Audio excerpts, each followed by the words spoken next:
നമസ്കാരം പ്രിയ സുഹൃത്തുക്കളെ, മീ മീഡിയയുടെ പുതിയൊരു വീഡിയോയിലേക്ക് എല്ലാവർക്കും സ്വാഗതം.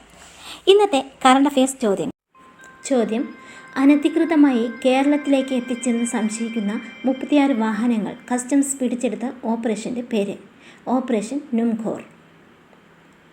യൂറോപ്പിൻ്റെ സംഗീത മത്സരമായ യൂറോവിഷന് ബദലായി റഷ്യ അടുത്തിടെ പുനരുജ്ജീവിപ്പിച്ച മുൻ സോവിയറ്റ് സംഗീത മത്സരം ഇന്റർവിഷൻ.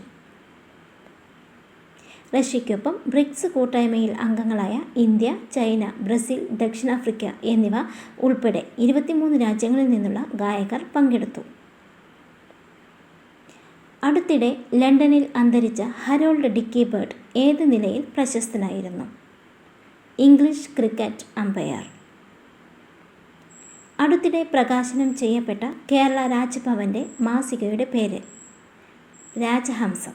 പുതിയ നല്ല വീഡിയോസിനായിട്ട് എൻ്റെ ഈ ചാനൽ ഒന്ന് സബ്സ്ക്രൈബ് ചെയ്യൂ. Thanks for watching.